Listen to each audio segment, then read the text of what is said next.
instead. And they gave some fraudulent and malicious justifications. One, they were saying that the African had no soul to be saved.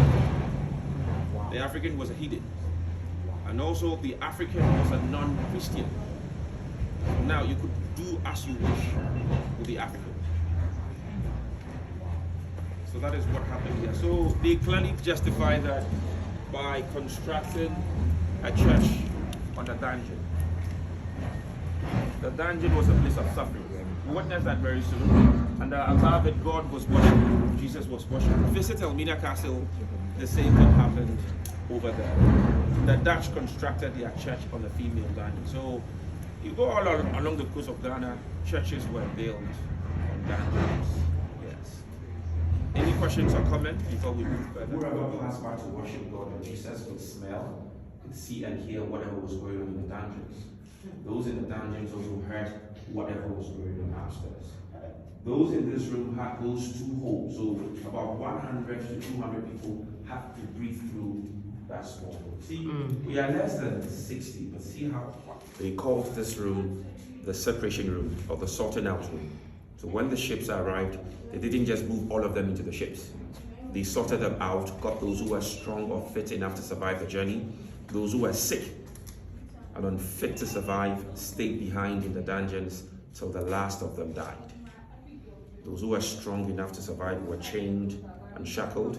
Gradually they were taken away from here to another place we call the door of no return. So the door of no return was a final exit for all the captives. When the men were leaving the dungeons, they didn't go out that way again. You find this wall, ladies and gentlemen, and right behind it, the British built a tunnel or a passage. So what I'm trying to say is, at some point in time, this side was opened up. All the men were taken through the tunnel towards the door of no return. Unfortunately, we can't go through the tunnel. The tunnel is closed. Symbolically, the British closed it around 1808 to mark the end of the transportation of Africans from Africa to America, Jamaica, Barbados as slaves. But that did not end slavery. It continued within the British territories till 1st of August 1834. It continued within the United States till 1865 after the Civil War. It continued in Brazil till 1888. So Brazil was the last place the transatlantic slave trade ended. So though we cannot go through the tunnel, when we go up again, I will show you some part of it, and again I'll show you the exit. I guess some of us are wondering what is going on here. What is it with this altar? All right, ladies and gentlemen, this room is a shrine today. It's a sacred ground for the local people. In this context, I'm talking about the African spirituality, the type we practiced before Christianity and Islam was introduced. And with the African spirituality, this is the knowledge or belief. The knowledge is God is within us. God is all around us, because God created every natural thing on earth. If you want to communicate to God, you can communicate to God through the natural things He created. So prior to the coming of the Europeans, this land was a sacred ground for the local people. They worshiped God here through a certain rock. The rock was seen as an oracle or a deity. The name was Nanatadim.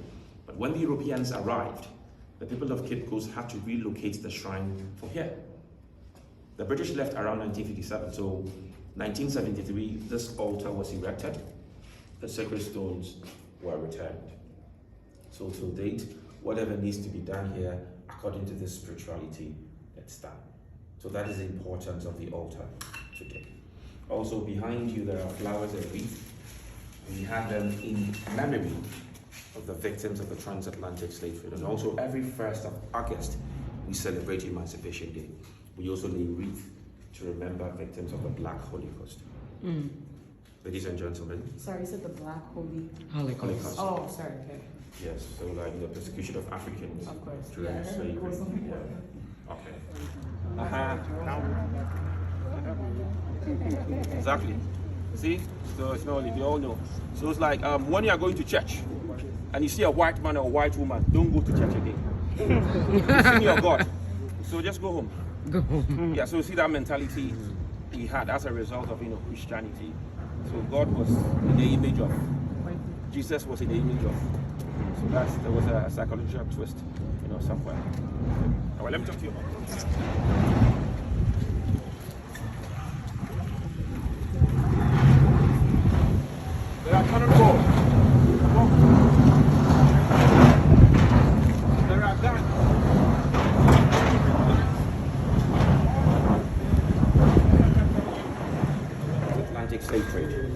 Africans were not reluctant.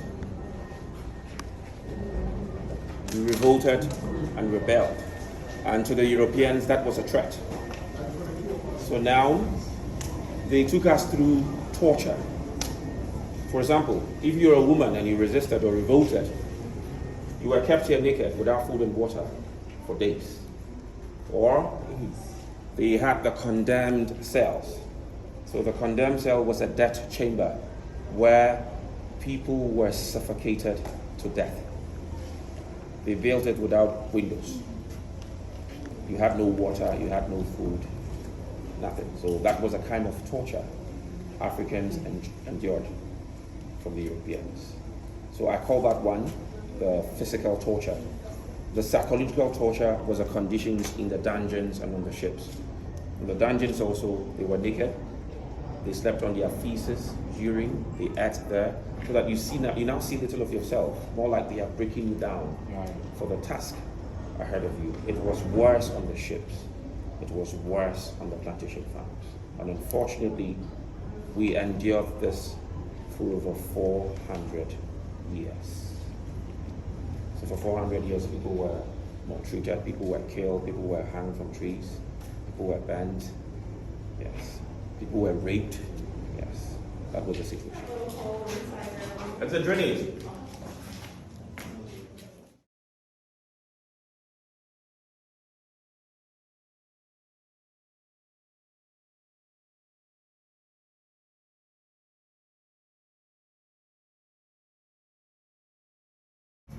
We had a festival by name Emancipation Day. When we had Emancipation Day for the first time in Ghana, brothers and sisters at the diaspora, so many of them returned. And for the first time, they returned 2 human skeletons of former slaves who died in Jamaica and America. Their bones was exhumed, shipped to Accra by air, from Accra to Cape Coast Castle. We had a ceremony for them inside Cape Coast Castle, and after the ceremony, the 2 remains were buried again at St. Manso. So St. Manso is a nearby town, about 60 kilometers from here. St. Manso was one of the biggest slave markets in Ghana during the slave trade.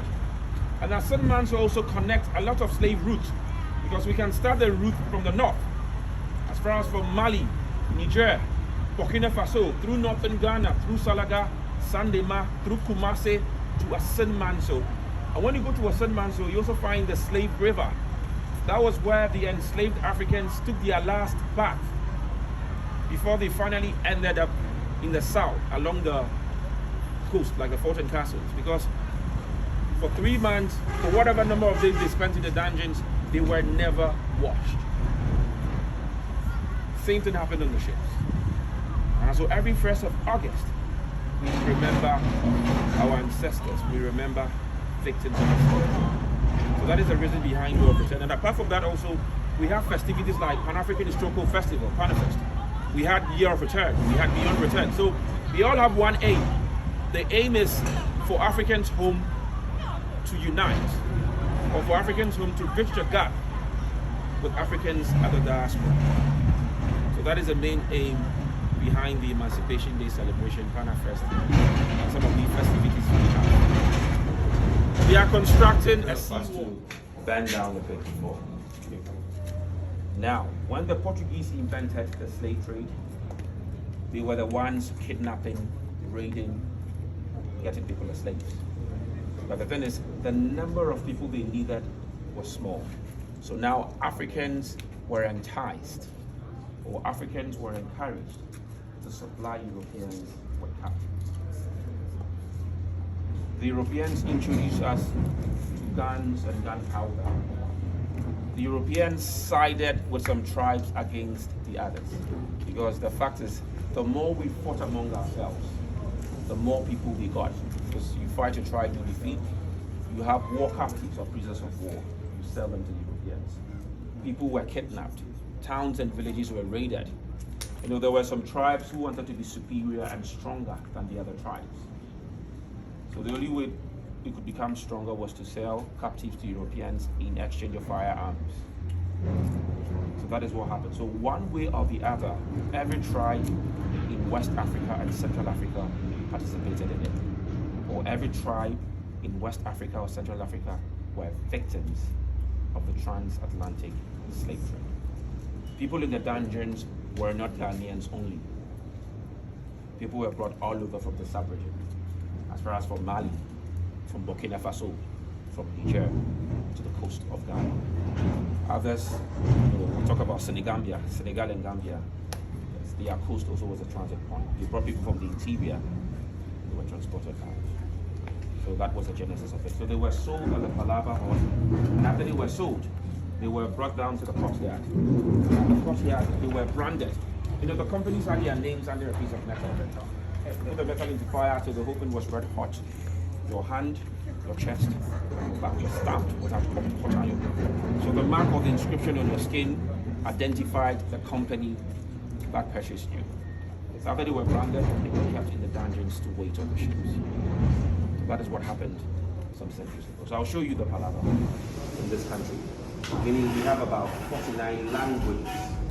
We have the Fantis, we have the Ashantis, we have the Akwamu, the Mampusi, the Gomba, Ewe, Ga, Ahanka. We have a lot of people that are tribes. But I'll talk about two tribes because their activities actually led Ghana into colonization.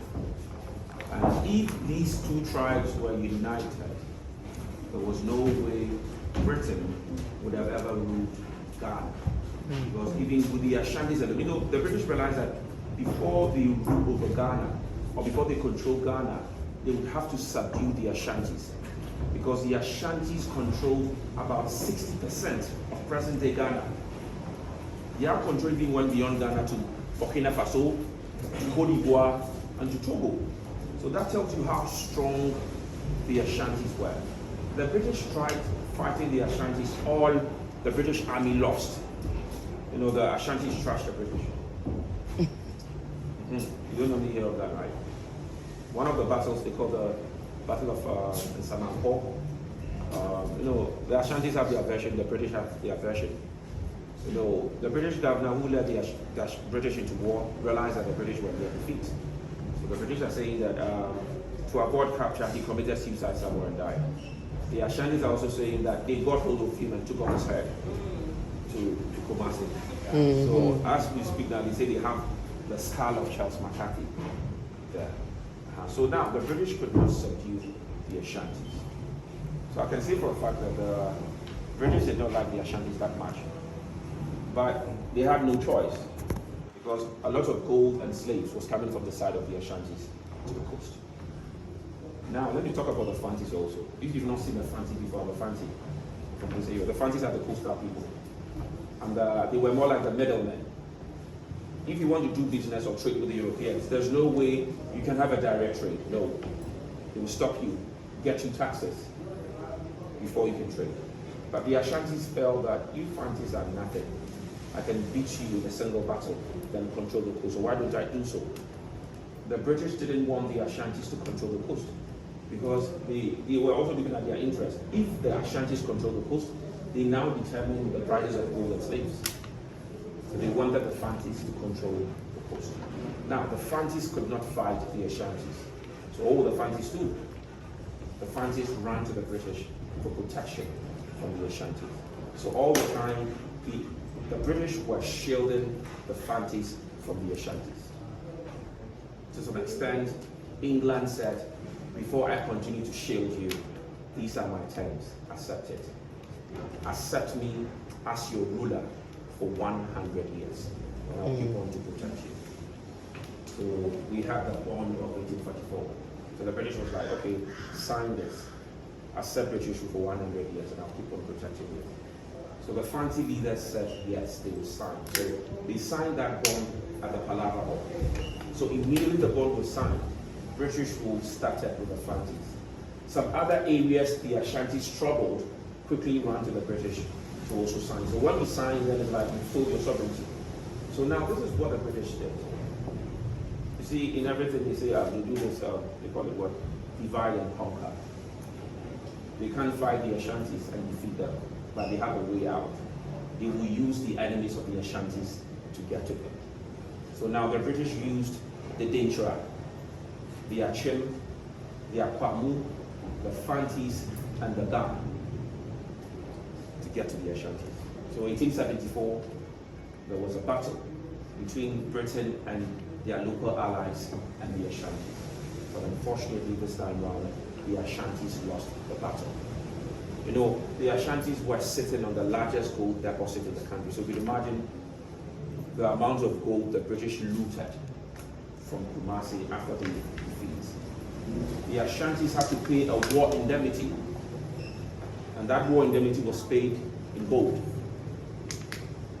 So that is what actually happened. So after the defeat of the Ashantis, it made it easier for the British to control the Ashanti area, meaning controlling the gold. It made it easier for them to control the northern territories also. So that is how colonization started in this country.